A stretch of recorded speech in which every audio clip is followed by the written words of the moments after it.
Hello and welcome back to another great episode of hashtag Screw the W2. And if you've been following this show for quite some time, I've had guests from, the West Coast, the East Coast, as far away as Hawaii and living internationally even. But our guest is actually not too far from me, about 4 hours north in the big city of Fargo, North Dakota. Adam, welcome to the show. Hey, thanks for having me. We get to reminisce in our bitter winters and cold, Yeah. wintry wind. Yeah, and this winter's been I don't know about up in Fargo, but this winter was a long one. It was. But now, Adam, maybe you can just take us a step back, in time, however long ago that was. But what was your last or previous W-2 job, and what was a day like for you, or what was an average day like? Yeah, so my W-2 job that I got right out of college was a civil engineering job, specifically designing water treatment plants. Okay. And I honestly didn't jump around between a bunch of different professions. It was like, ooh, you can get paid to be an engineer, so let's do that. I'm pretty good Okay. with math and science. So like right out of college, kind of found an internship, got the job, and that was in 2011/2012. And I'd Okay. really only worked for one company from kind of my professional career. And Okay. so that's what it was. And it definitely didn't start out great where they're first like, yeah, go out to Western North Dakota and watch all this pipe get put in the ground with the Bakken oil. And I was like, I don't know if this is engineering. And then Yeah. slowly transitioned into kind of more design work to then more of a business development and sales role just over kind of Okay. a 10-year tenure. And then, yeah, kind of throughout that can kind of share my story of when it really started to get messy and when I really knew that I wanted to do something else. But it's surprising how many other engineers I meet in the Hmm. in the in the real estate profession. Yeah, makes sense. So now, Adam, was there whether it was going out west and the Bakken field or anything, but was there like a certain moment or series of moments that you decided, this isn't the job for me, or I can't see myself doing this for the rest of my life or anything? Yeah, it was actually two different things. And Tony Robbins always says that we're either running towards pleasure or away from pain. Yeah. So the first one was definitely pain induced, where it Okay. was like, traveling out west, staying in a hotel, doing something that like I was like, this sucks. Like this is boring. Like I get that you got to like put in your time and like kind of see how things work, but I was like, this is neither fun nor educational, nor did like I really like my job and feel like I was designing something cool. And so like Hmm. right away, it was like typical like Googling like, ooh, do I really want to be an engineer? Kind of like career crisis of like I set myself up to be in a 50-year career with engineering, and like the first year or two, I was like, oh, I guess you just kind of suck it up and, Yeah. eventually, you can kind of make it work.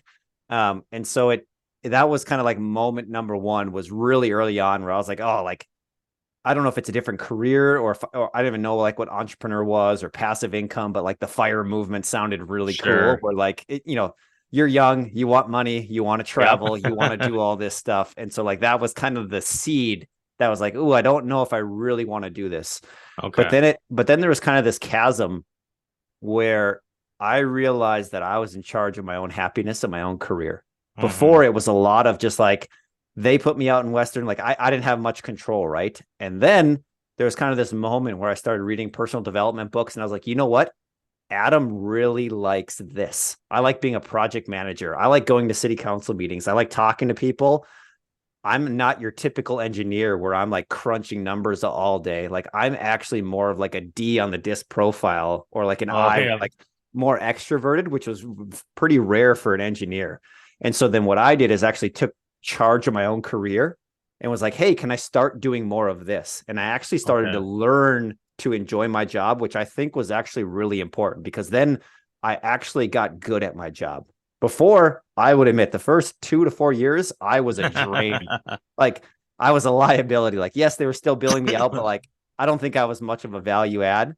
But then it was like, ooh, I can actually enjoy going to work and actually designing this. And then once I got a taste of that, I was like, ooh, now once I'm actually providing more value than what I think they're paying me, this Hmm. concept of like being your own boss and entrepreneur, and like, ooh, I could actually like, sell my own engineering, or I could actually do something if I'm motivated enough. I could reap kind of my own rewards as opposed to someone else getting the 4x multiple. That's what the multiple an engineer is, right? They pay me $25 an hour and bill me out at $100 an hour. And I was like, like I get that they got overhead in a building and insurance, Right, but I was but like, that four seems times, like a I mean. lot. And so then like that kind of planted the seed of like, ooh, from pain to like, ooh, I could design a life that was better. And then in there, getting married, starting to have kids was just like Mhm. the icing on the cake of like, I am running out of time. And I do Right. not want this where I, am just strapped to work or I don't have flexibility. And so then Mhm. that there was like, it was kind of I don't know that it was like a single moment, but I specifically remember being out west in North Dakota where I was like, oh, I hate this. And then actually being in my office and be like, you know what? I'm actually a valuable employee. I'm good at it, but there's something better that Adam wants to do with his life. Yeah, no, makes sense. So now you've obviously, mentioned the transition and the running from pain, or excuse me, running to pleasure or running away from pain. But once you had these realizations and saw, I'm being paid $25 and they're billing out 100 and all the everything in between. Once you started that journey, how long did it take you to exit the rat race? And then with that, do you remember, what your last day was or when you got your last paycheck? Sure. So I started off with my first house hack in 2012, which was when I was only like 2 years into engineering, but I Okay. didn't really like strategically be like, oh, this is going to be like my first of 20 or 50 now rental properties. It was just, hey, this is kind of cool. I've heard about it. My friends are paying my mortgage. And then that went on for 5 years before I bought the next property in 2017. Then it Okay. was form a partnership in 2018. And then Wow. from there, all of it happened from 2019 to 2021 where it just exploded. It's almost like that, like kind of the 80-20 curve where it's like, oh, you Yep. start off with one, then 5 years later, he does another one. Okay. Yeah. And then it kind of got to the Goes hockey stick parabolic. of Yep. like, and so I think that 5 years I think it can be done sooner, but all I was doing was just like learning podcasts, books, like trying out, oh, should I be a day trader? Should I like open up my own business? And Yep. it was just like, oh man, this real estate thing just like really works. And so as soon as I Mhm. bought the second property, I told my wife, I was like, oh, I'm quitting. Like, this is it. Like, you see how we got this mailbox money? And she was wise enough to advise me, like, you're pretty happy go lucky, Adam. Like I find something, get super excited about it. And so it then turned into, okay, 10 years. We're just going to buy two properties every year for 10 years that we're going to sell to and buy to. And Okay. once I had that in my brain, now when I was reading a book, it's kind of funny when you read a book and you have a W-2 and you kind of have your side hustle, Hmm. it'll be like, oh, here's some good marketing strategies. And it's funny how your brain will either pick the W-2 to help out or if it'll Yep. help out your side hustle. So there was a point in there in 2018 that every book I read is actually going towards the side hustle versus like, oh, here's how I can become a better employee. And so Okay. like Sure. there was the time where like, okay, I'm committed to this 10-year vision of doing two properties a year for 10 years. And that's all we needed. And we could replace our income. And I Okay. was like, okay, all on board for that. And it turns out it only took about 4 years once we got serious about it, started Wow. doing partnerships and, started buying a bunch of properties. But that was like the kind of the stage from going to it. And then I do remember the last day, but mine was a nice soft exit. So even though I raised my hand and said, hey, I don't like, I want to quit. My wife was like, hey, let's take it easy. Like, how about we like Sure. transition out? And I was lucky enough to, I'm going to call myself a very good employee. Like I was Okay. going above and beyond. And so when I told them that I was out, they said, well, what would it look like if you were just working 20 hours a week? And so then they let me stay in the office, Hmm. work really flexible. And so I had like a whole year transition of like still Oh, staying in the wow. office, doing half engineering, half this because they had seen me as a valuable employee. And I got coached really early on by another mechanical engineer who was Okay. like, you know what I did? I just like milked it. He's like, I was going into the office, but I was doing zero engineering. And it turns out they fired me. And then it was like a very defining moment Right. of like, you're done. And there wasn't like this, hey, but I was committed to leaving. And I said, hey, this is it. Like I'm retiring from engineering. I'm moving on. I got this side business. It was roughly 50 to 60% of what my income was. And to Okay. me, I was like, if I'm doing 50 to 60% of my income part-time, imagine what this would look like full-time. And so Hmm. it wasn't like you had to replace everything. It was like, just get to 50% doing it part-time full time, like it should be able to work out. And so like kind of that was the logic. But then we had a whole year where we had this nice transition.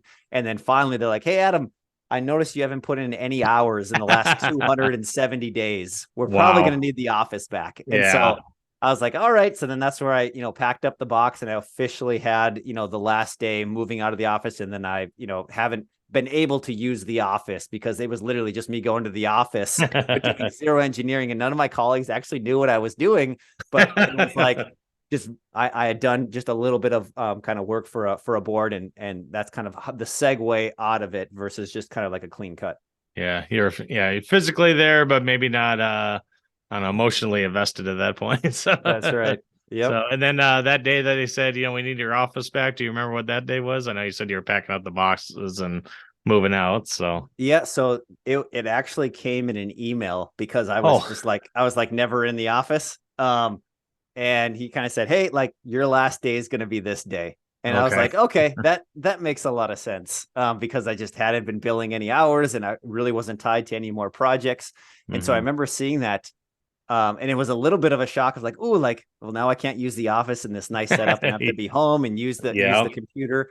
But that was leading into 2022 was Okay. like kind of Gotcha. like the Christmas break leading into that, where they just said, hey, like, not going to be able to do this anymore. Hey, this is going to be the segue. But that whole year of 2022, I was pretty well checked out. Gotcha. Makes sense. Yeah. I've been there too. I remember my initial exit was supposed to be end of 2018. Long story, a number of things happened outside my control. Then I was like 2019. I was like, well, maybe I'll just kind of, see what additional commissions I can make, and it'll be sometime this year. So, but And looking back at them though, is there been anything that you regret of leaving the W-2, or maybe anything that you missed from that life for being an engineer? I think it was different because I ended up going from entrepreneur to business owner. So I got to work with a lot of people that I enjoy working with. Plus, I'm a big fan of paying for masterminds or coaching. So I got around a new social circle Mhm. really quick. However, there is some advantages of being bankable when you're a W-2 employee for buying real estate. Yep. Oh man, that I miss that, right? I could call up Yeah. three banks and they're like, oh yeah, Yep. sure, just like any property you want because I your know. debt to income, you got an 800 credit score. So I did miss that. So if there was a way to like leverage that piece of it, as we were going, and of course there's like the different perks of like they paid for my phone and my computer and like Sure. some other like miscellaneous things. But overall, my wife and I were just driving because my wife then quit. She was a structural engineer. She quit, around the similar time as well. We Okay. drive right by the buildings and we said, you know what? We don't miss that at all. We were actually, there was a water conference in here a week ago, and we ran into my former boss, former colleagues. And I'm there with, me and my wife. We do a lunch date every week. We had our 1-year-old with us. And Okay.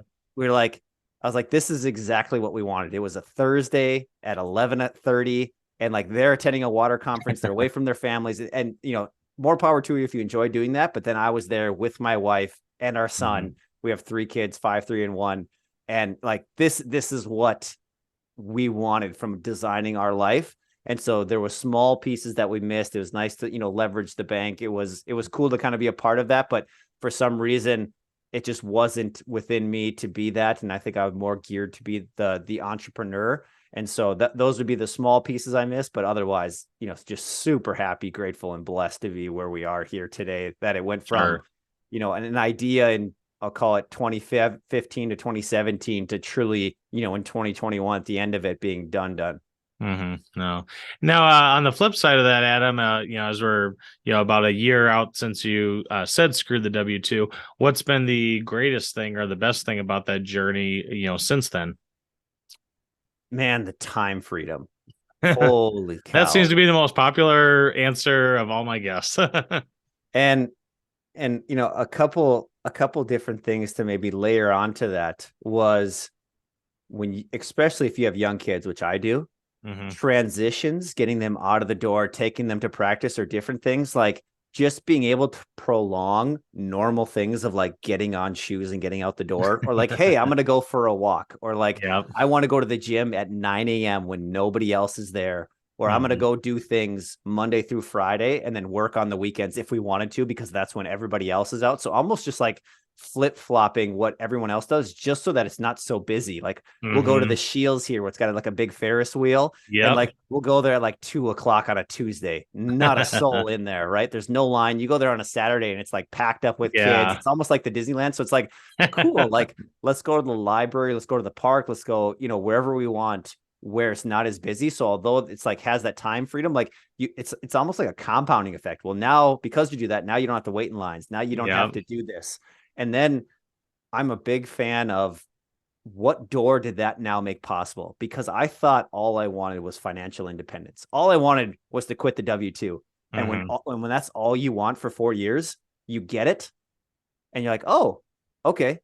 Well, now what?" And it's almost impossible to think of until you open that door.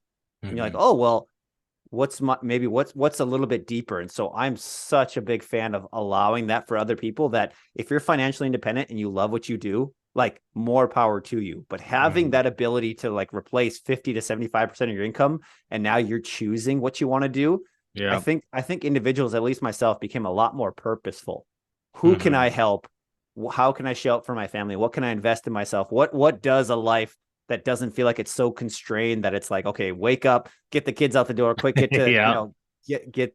get them to school, get to work, come home. It's a crazy mess because it's 6 o'clock. Mhm. Everybody's like tired. Dad wants a break. Mom wants a break. The kids are on edge. It's like supper time, and you gotta get to bed in an hour. And it's Yep. like it all, then you're like, you can start thinking of your day doing a podcast here in the afternoon, or I was just out on a Mhm. walk before this, or having a extended lunch, with someone. It just brings up so much more calmness, and allows, especially in the early ages, if you're having young kids, just to Mhm. pour into them.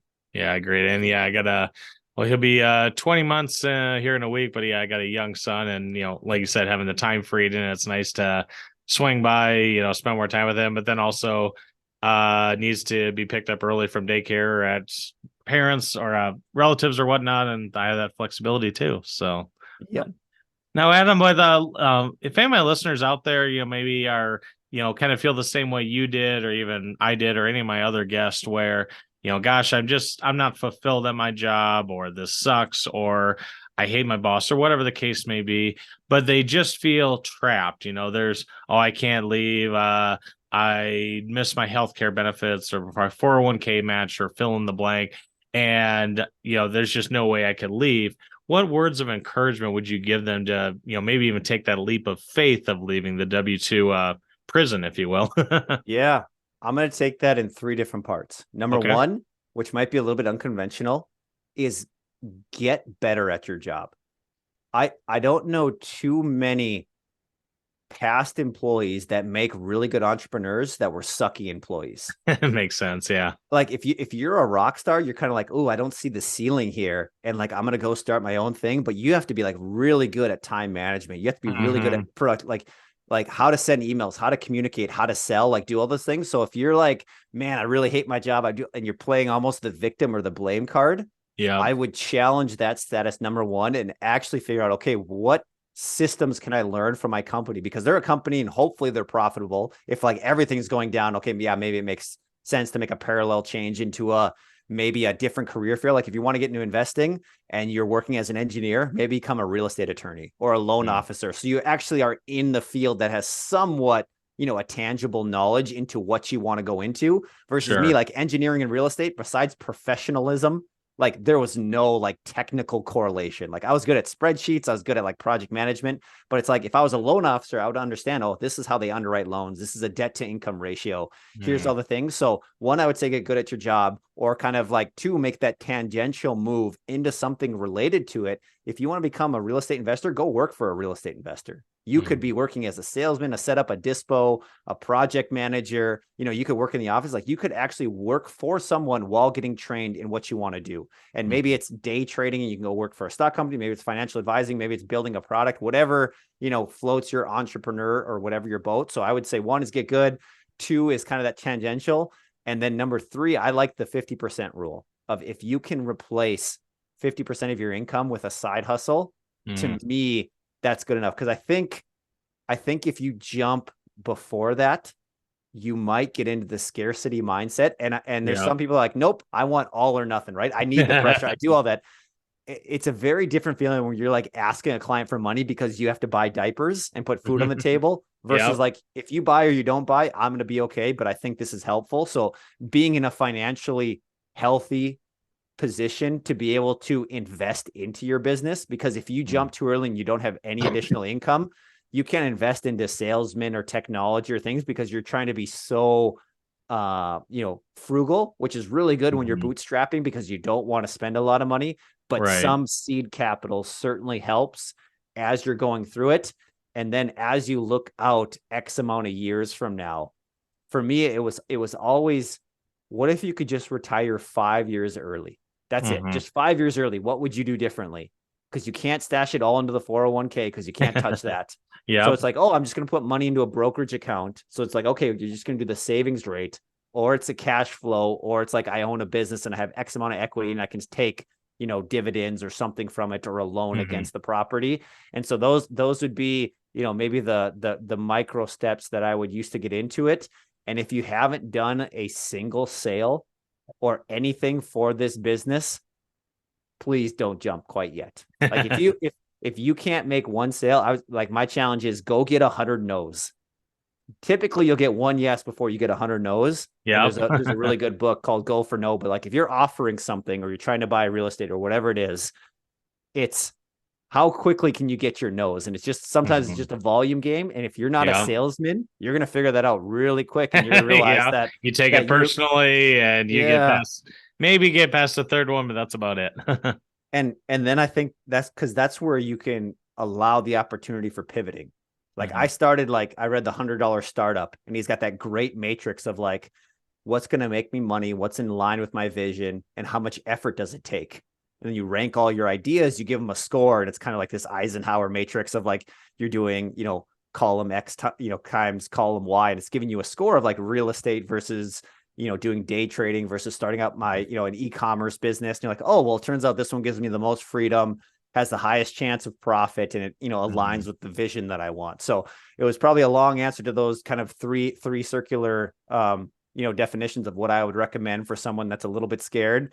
And then just to tie a bow around the health insurance or anything, it's once you go through, at least for me, the open marketplace, Hmm. and you don't have that traditional W-2 income, the subsidies that you get for the healthcare, I am paying way less now than I did even with a W-2, which is Wow. incredible.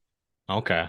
And it's a little bit unique with real estate because you're showing paper losses, but essentially Yeah. my monthly premium is subsidized because it's technically showing that like, hey, they don't have a very high adjusted gross income. Right. So their $1,200 a month premium turns into $50 a month for a family of five. Wow. And Interesting. I did not know that. even though it's a high deductible health plan, so like all it was okay, at the beginning of the year, I'm putting 15K aside, and that's the Mm. max that we can spend. We got our $50 a month premium. And it was just like, once I understood that there was a cap on how much you can pay on health insurance, it wasn't like this black hole of like, oh, what if I don't have insurance? Uh, It's like it made it a real number. Like, okay, I'm setting aside 15K for the year. I can't spend more than that. And now mhm. that like you don't have to worry about this huge $100,000 medical bill Right. because you didn't have health insurance. And then I like the idea too, if I'm kind of going bonus number 4 and then bonus number 5, is don't don't give up the 401k and take it all. Even though I'm not a big fan of like a plan B or a plan C, for me, Hmm. I took the match as much as I could, stuffed as Yep. much as I could into there, and then I'm just gonna not touch it for Yep. 30 years. And Hmm. even if nothing else happened, there's going to be 7 figures in there just because you took the match, you invested in it for 5-10 years versus Sure. taking it out, trying to reinvest in the business. Like that's a great, like everything went to hell. Okay. But I still have 7 figures in there if you were making Yeah. the match. Yeah. Well, and I even had one caveat in that too, because I was in the same position. I moved mine over and I've been slowly converting it to the Roth side because I'd rather pay taxes now in the seed, let it grow to 7 figures, and then went fast forward to 159 and a half. At that point, it's 0% taxed. And if I need to take an early distribution, well, I can stomach a 10% penalty versus a tax on my highest marginal rate a little bit easier. I love that strategy. That's awesome, John. Yeah. So, well, as we wrap this up, Adam, and again, I want to thank you for taking the time out of your schedule to share your story with my listeners. I call this the hashtag unscrewed moment. If anyone wants to reach out to you, learn about new projects you're doing, or anything you have coming down the pipeline for 2023 or even into 2024. Sure. So if you go to homeequitypartner.com/investors, that is where you can learn about our rent to own investment strategy that we call reverse investing. And Okay. this was the single vehicle. It's basically high cash on cash ROI using real estate. This is what allowed me and my business partner to quit our jobs. Okay. And so if you want to learn more about what strategy, because it was basically I ran out of capital. And Sure. it's like, oh, you can buy a property 20% down, buy a property 20% down. It's like, oh, how can I buy a property with 5% down but still get the same cash flow? So if you want to do that, you can learn, more about it there. And then I'm personally on a mission to help business dads with young kids succeed in life. And so engineeringrei.com, you can learn a little bit more about my story, my timeline. But I got 3 young kids. I own my own business. I had the W-2 when I had a couple young kids. Mm-hmm. And I just think that dads in particular are not very well equipped to handle 2-year-olds, 3-year-olds, or anybody under the age of 6. Like we can do it. And it's like a different philosophy. So what I'm doing is kind of cultivating either a community or a program or something that it's not 100% finalized. But if you just want to learn more about the story or kind of raise your hand about getting more involved with that, I'm specifically in my soul want to help those individuals that either are stuck in their job, want to leave, or have young kids but are working. And are just like, how do I get this 3-year-old to tie his shoes and poop in the toilet or put on his shoes, more or less. Yeah. And so like I've devoured just a ton of like young kids books. And so those are 2, just helping people get the financial independence, but then specifically the business dads with young kids, helping those 2 would love to just share my story and help people out on that front. Awesome. Well, thank you for sharing that. And for all those listening and watching, I'll have those web links in the show notes so you can check them out on your own schedule. So with that, Adam, it's been a pleasure to have you on the show and wish you the best in all your future endeavors. Thank you, John. You have the best podcast name that I've been on to date. I love it.